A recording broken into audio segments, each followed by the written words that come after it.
சமீபத்தில் துபாயில் நடைபெற்ற கார் பந்தயத்தில் அஜித் குமாரின் அணி 3வது இடத்தை பெற்றது. இதற்கு ரஜினிகாந்த் வாழ்த்து தெரிவித்திருந்தார். இதற்கிடையே ரஜினிகாந்தின் வாழ்த்து தொடர்பாக கருத்து சொல்லியுள்ள ப்ளூ சட்டை மாறன், விஜய் ரசிகர்களை சீண்டுவதற்காகவே ரஜினி இதுபோல வாழ்த்து சொன்னதாக விமர்சித்துள்ளார். நடிகர் அஜித் தமிழ் சினிமாவில் முக்கிய நட்சத்திரமாக இருந்தாலும் அவருக்கு கார் ரேஸில் தான் அதிக ஆர்வம். சில ஆண்டுகள் கார் ரேஸை தவிர்த்துவிட்டு சினிமாவில் கவனம் செலுத்தி வந்த அவர் மீண்டும் கார் ரேஸில் கவனம் செலுத்த தொடங்கியுள்ளார். இதற்காக அஜித்குமார் ரேசிங் என்ற பெயரில் தனியாக டீமையும் ஆரம்பித்து இருந்தார்.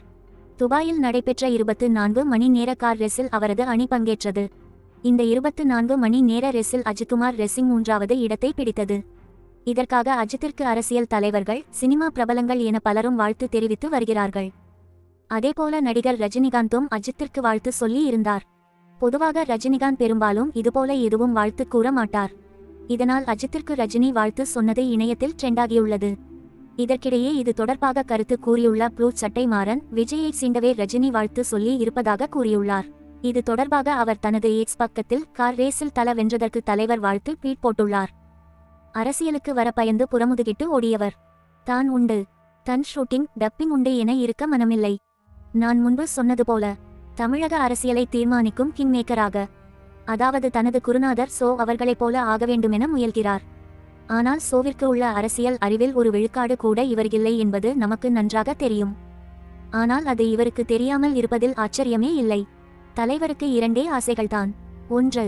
தனது எஜமானர்களின் நீண்டகால எதிரியான திமுக தோற்க வேண்டும். 2. திரைப்பட வியாபாரம் மற்றும் வசூலில் தன்னை தோற்கடித்த விஜய் மீதான காண்டு. விஜய் இனி படங்களில் நடிப்பதில்லை என்றதும் கொஞ்சம் பெருமூச்சு விட்டார். ஆனால் தற்போது அரசியலுக்கு வந்து ஜெயித்து விடுவாரோ எனும் பதட்டம் தொற்றிக்கொண்டது. விஜய் முதல்வராக உள்ள மாநிலத்தில் வாழ்வதை தலைவரால் ஜீரணிக்கவே இயலாது. இந்த புத்தாண்டில் நல்லவனை ஆண்டவன் கைவிட மாட்டான், கெட்டவங்களை கைவிட்டுவான் என குறிப்பிட்டார். எப்போதுமே வெறும் வாழ்த்து செய்தி மட்டும் போடுபவர். இம்முறை இப்படி ஒரு உள்குத்தை சொருகியுள்ளார். அதாவது விஜய் கெட்டவராம், அஜித் நல்லவராம்.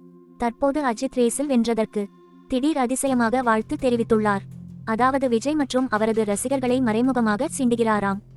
தலைவரை எதிர்பார்க்காத ட்விஸ்ட் ஒன்று 2026 தேர்தல் முடிந்த பிறகு வர வாய்ப்புண்டு. ஒருவேளை தேர்தலில் தவேக தோற்றால் விஜய் அரசியலை விட்டு விலகலாம் அல்லது கமலை போல சினிமாவில் நடித்தபடியே பார்ட் டைம் அரசியல் செய்யலாம். அப்படி ஒரு நிலைமை வந்தால் மீண்டும் அவர்தான் வியாபாரம் மற்றும் வசூலில் நம்பர் 1ஆக இருப்பார்.